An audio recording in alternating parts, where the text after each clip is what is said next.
Alright, air box is out, going after this crankshaft position sensor. Lives right there, looks at the flex plate in the transmission. Now, I don't know if there's a way to adjust the gap. OEM service info, not very clear on that. So I just want to pop it out and do a visual inspection, maybe with a borescope. But I can see that some of the harnesses aren't exactly in the right place. There's some zip ties, like it wasn't routed quite correctly. See, that goes over the shift cable. That's not good. Transmission range sensor back there, I think. Maybe that's why we can't take the key out. Not sure. Then there's some harnesses laying kind of right on the starter. Not 100% sure how that's supposed to be routed. You see there's some clips right here.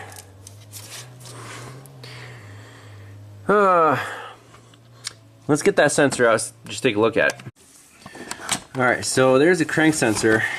I'm trying to undo this hold down nut, and it looks like the bottom housing is cracked and I can't even remove the nut.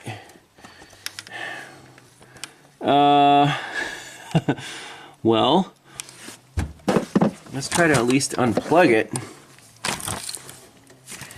Oh man, it's a little butchered in here, isn't it?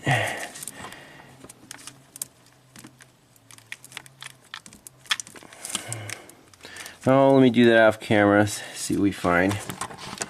Well, first casualty, the white wire pulled right out of the connector, so I'm not sure if that had anything to do with anything. But we had to fix that. Let's fix it, plug it in, see if anything changes, and then if it doesn't, then we'll get the sensor out. Well, as you can see, the connector there is kind of in sad shape. Plastic's all crumbly just from age and heat cycles. But I want to at least solder this pin back onto the wire and put it back in the connector with the weather pack and see if that makes any difference. We have to eliminate connection problems before actually taking the sensor out. Helps if you turn on your soldering iron. Only takes a few seconds.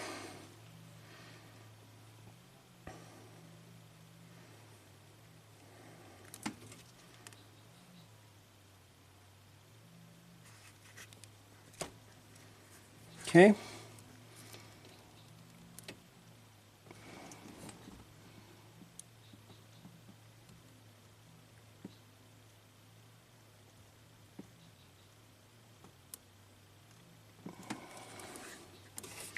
Check that.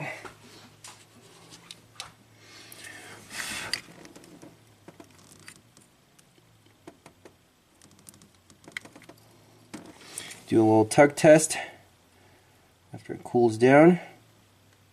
Yep, happy with that. So let's pop it back in to the connector body. Now, which way does it go?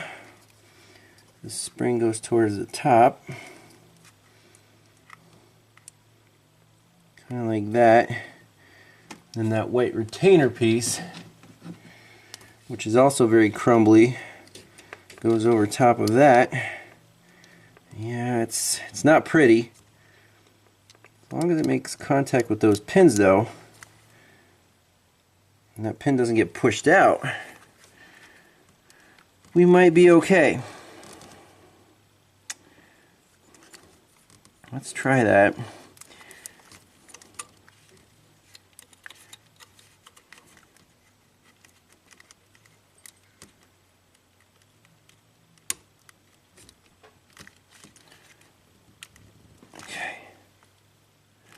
Yep, they're both in there.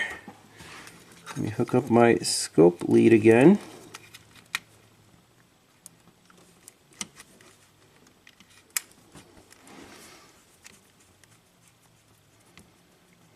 Let's give it a crank, see what it does.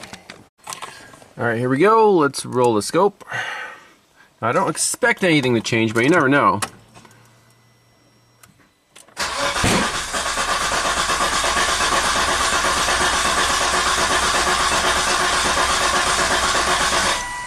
Okay, what the hell is that? Poof! Alright, so we still see the exact same really low amplitude waveform. Gotta get the sensor out. So I can't get this bolt out. It's just spinning in the plastic. So I'm going to try taking out the two Torx bolts. And that one is coming loose. And to do that, to sneak in there, I'm using my most expensive snap-on ratchet. I only own one snap-on ratchet. This guy right here, 11mm. They can go forward and back, and that grabs onto an adapter that fits different hex bits. Sometimes the right tool does make all the difference. I think that one little ratchet costs more than the whole Harbor Freight toolbox. So let me try to get everything out. We'll do a visual inspection. Alright, so I got the prise out. You can see the flex plate right in here. It's all nice and rusty. But that shouldn't affect the reading, I wouldn't think. Unless it's bent or mangled or something. But according to the signal, it's all there. Now, is this sensor OEM? I see part number 1802307-334, and the holder, yeah, I mean, it's not an air gap problem, because when you put it in here, you can actually hear it bounce against the flex plate. If I can squeeze it back in here again. Easier said than done. Remember how I took it out. Okay, there we go. I mean, it sounds like it's hitting the flex plate, doesn't it? And there's no factory, gap adjustment or anything. So if you tighten the plastic holder up,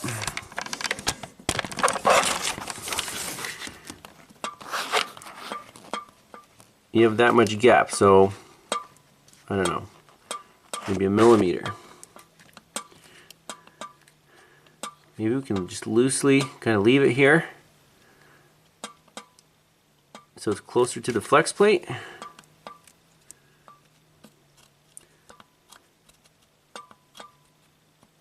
Is it possible to have too big of a gap? I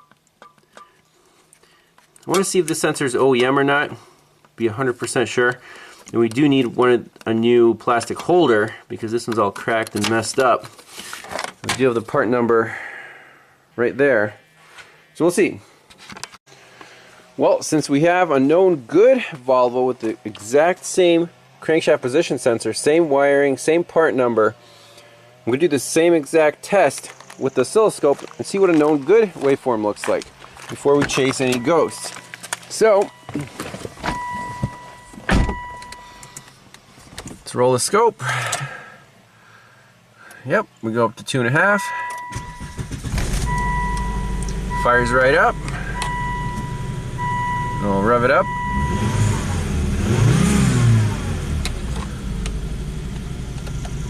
And we'll shut it down. Okay. Take a quick look here. I'm wondering if the injectors are firing, the same strategy. Yep, there are some mini pulses of the injector, so I guess that's known good, and the waveform looks pretty much identical. I mean, the amplitude isn't that high at all. When we rev it up,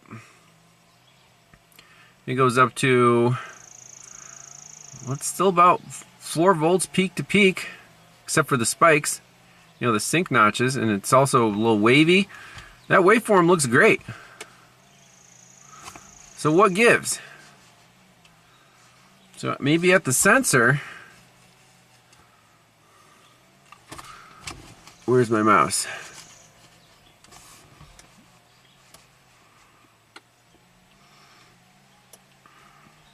Right here when we're cranking, it looks even smaller amplitude than the one we have on the broken Volvo.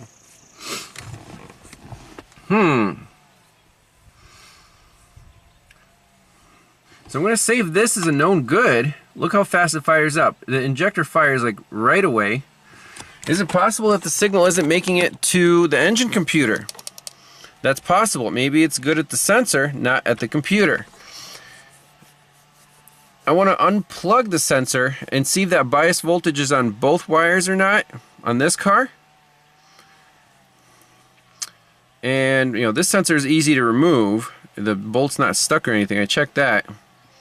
So we can swap sensors, but I think there's another issue here. Alright, with the sensor unplugged,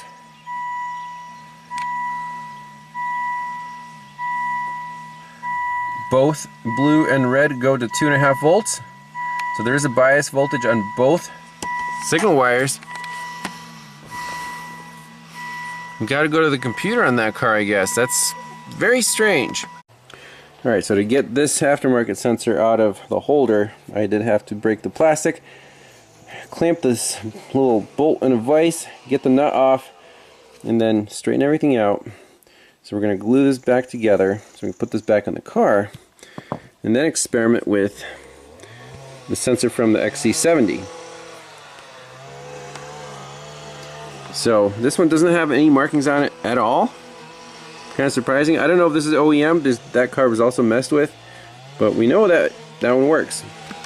Alright, so to check wiring integrity from the computer to this crankshaft position sensor, since we know on the good car both wires went up to the bias voltage when we just turn the key on with the sensor unplugged, same experiment on this one. Let's just do that. Sensor's unplugged. Let's turn the key on, see if both wires go to the bias voltage. And they both do. So we don't need to dig for the computer. That's the amazing usefulness of bias voltage. Okay. So now I want to, just for kicks, plug in the sensor from the good car into this one. See what the amplitudes are. I got the holder, you know, glued and reassembled. See if anything's different. Alright, so known good sensors plugged in. Let's give it a whirl. Ooh, why did the bias voltage go down? Does that make any sense? Oh, my ground. Yep, always check your scope ground. So key on. There's our bias voltage. Let's crank it over. There's one injector pulse. There's two injector pulse.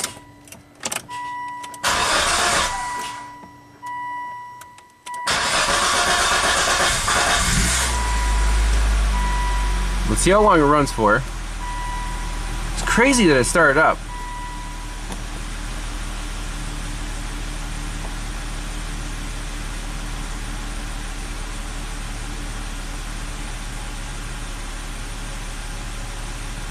So far so good. Let's rev it up. It sounds good. What the heck?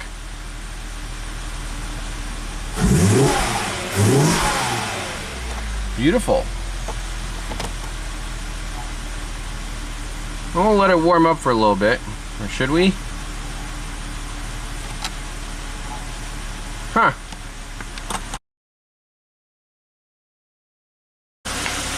Guys, it's running without the mass airflow sensor. It's running really well without the mass airflow sensor. How about that? Hasn't run this well. So shut it off. Alright, let me save that waveform. We'll try to restart it. I'll try to restart it right now.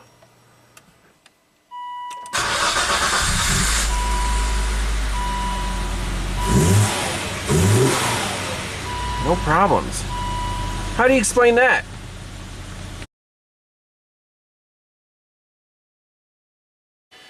Alright, well this Volvo is kind of frustrating. I have checked pretty much everything, even removed the engine control module. It's a pain, you need a special tool, but you can use picks to slide these retainers out. No corrosion there. Check for powers and grounds of the ignition coil. Check for ignition control pulse. And it's kind of the same as the injector.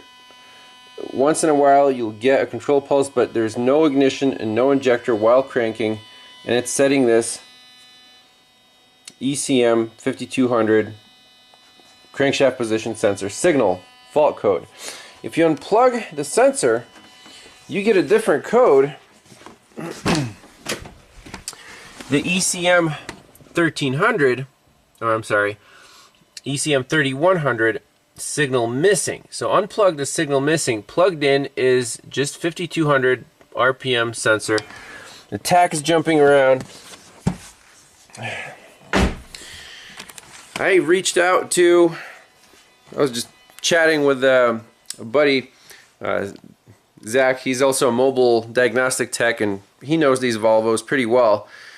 And there's some TSBs on there for the transmission and engine ground.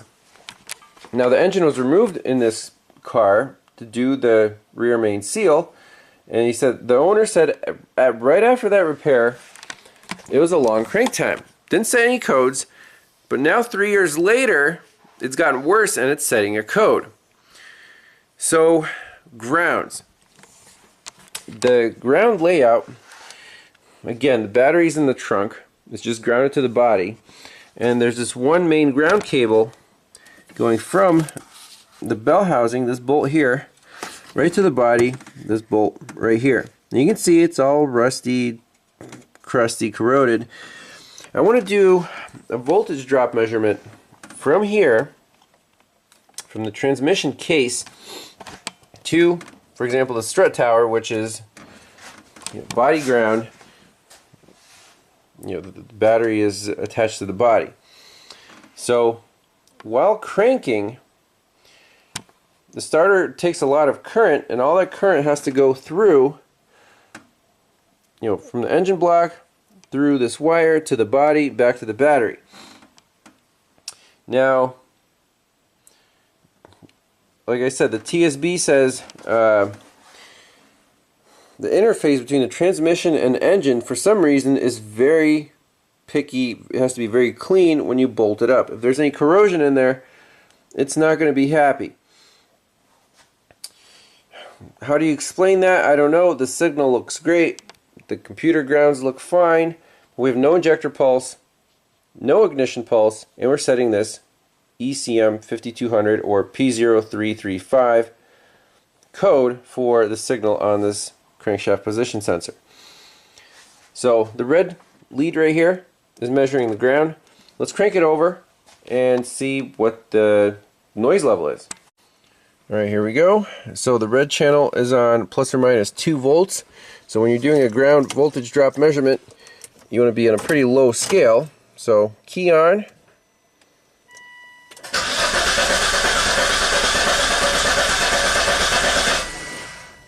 Okay. You saw there were a couple injector pulses, but they were definitely not synced. So is this good or is this bad?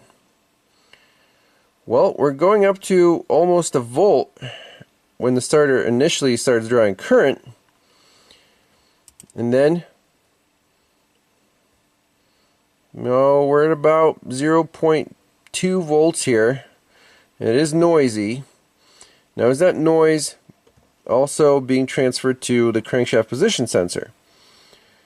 A little bit, yes. Like right there. You can see spikes going to minus 0.8 volts. So what I want to do is save this, clean up that main ground cable. Just unbolt it, clean everything up, bolt it back on, and see if there's any difference. Alright, so first, let me spray these with my favorite.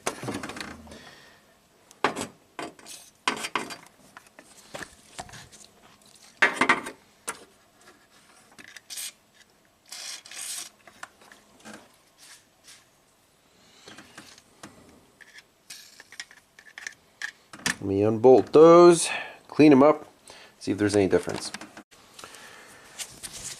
Alright, so I removed the cable, the main ground cable, and noticed something very interesting. So these two studs, they're kind of double-ended. That's where the ground cable attached to, and they screw into the starter. Okay. However, I see at least two missing bell housing bolts. Who did this sloppy work? And they're definitely threaded holes. So at least two bell housing bolts are missing right there. That's pretty insane. Okay, well, what do we do? Should find at least one, because like the TSB says, it's the key to have good contact between the engine block and the transmission. If you have missing bolts, that's not good contact. Absolutely. So let me try to find something that'll fit in there. I don't know what the thread is. I'll try to look for the other bolts. They're really, packed in there. I mean, the transmission's not falling off the engine, so it has to be bolted on somehow. But this is pretty insane. Alright, so I'm going to use my special brush pilot bonding. We use this on the Hyundai Elantra or Sonata. This sucker makes shiny contact. Oh yeah. So let's do it on all of these.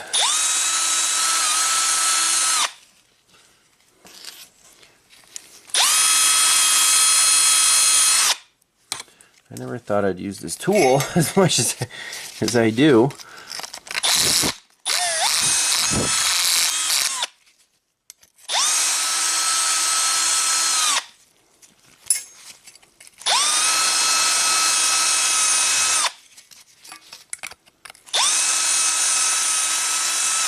Place your bets now. Is this going to work? So this bracket goes down here on those two studs.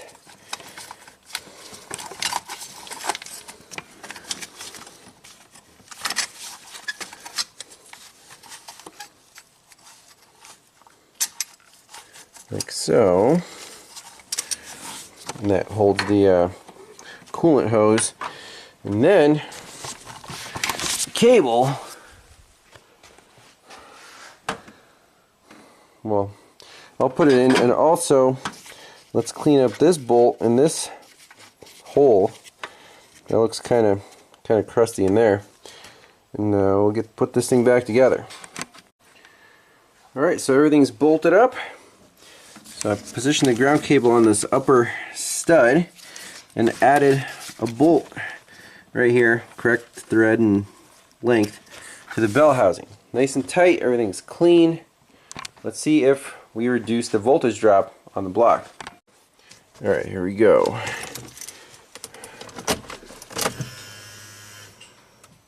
Crank it.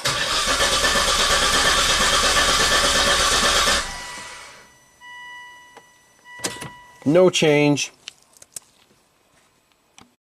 So this is interesting. Now we have absolutely no injector pulse. Before, at least we had one or two spikes. So did something change?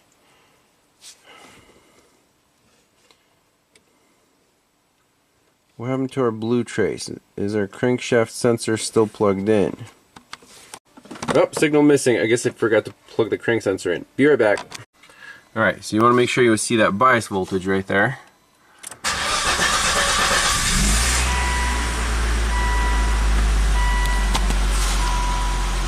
No way. No way.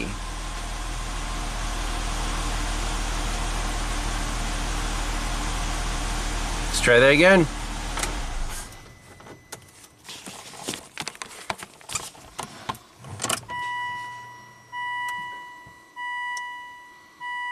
And crank.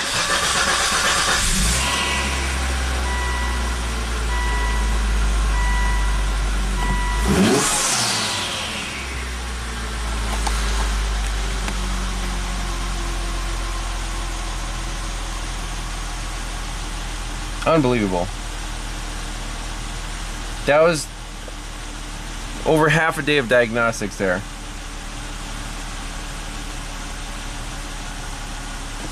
We just have the mass airflow code right now. It's happy.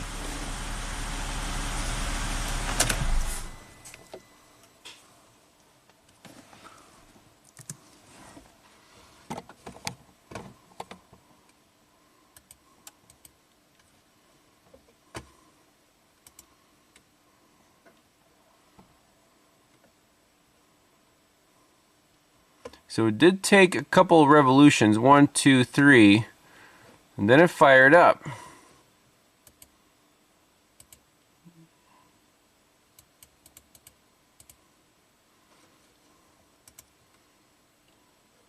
Yeah, that fired up pretty quickly, didn't it? And there's the ignition pulse. Wow. Unbelievable. So even though the scope didn't show a big difference on the ground, apparently it's super sensitive. That's where the crank sensor lives, right at the interface between the transmission and the engine block.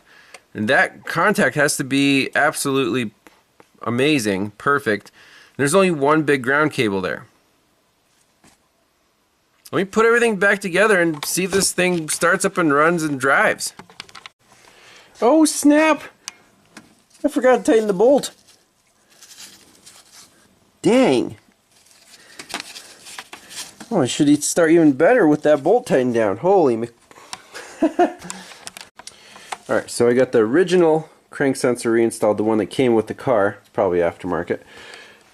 This ground is now well tightened down. Now let's do one more scope capture.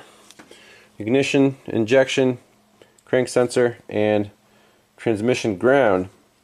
We'll see if tightening this improved that. Alright, here we go. Last scope capture. Key on. That's how it's supposed to start. That is freaking amazing. So check this out. Now,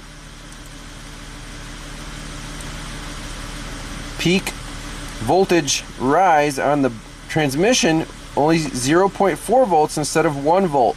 Huge difference. Look at our crank signal, nice and clean. That's a good start. Let's try it one more time.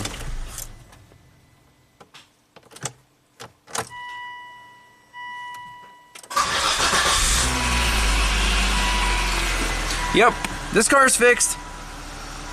What's the moral of the story?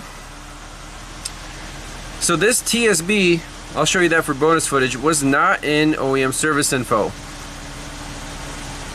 Just chatting with a friend, just for fun. I wasn't really reaching out for information just yet.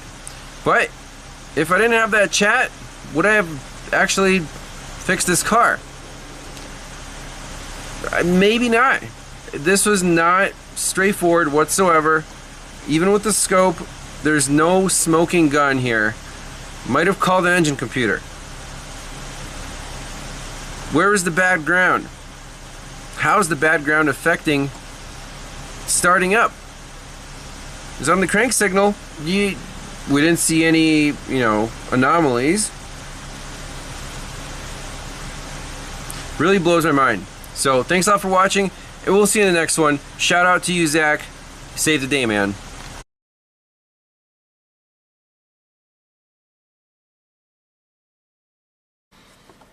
Uh-oh. Start stall. Mass airflow sensor turbocharger control signal too high. Let's try again.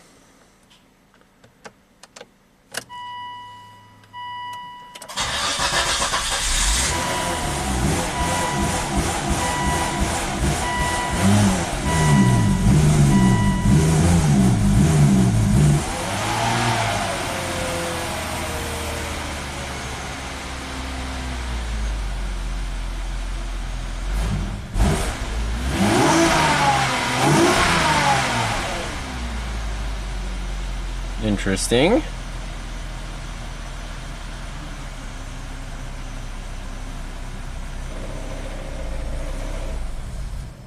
Huh. Well, I guess we're not quite done with this thing. But hey, starts up and runs, so we'll have a little more material for the bonus footage.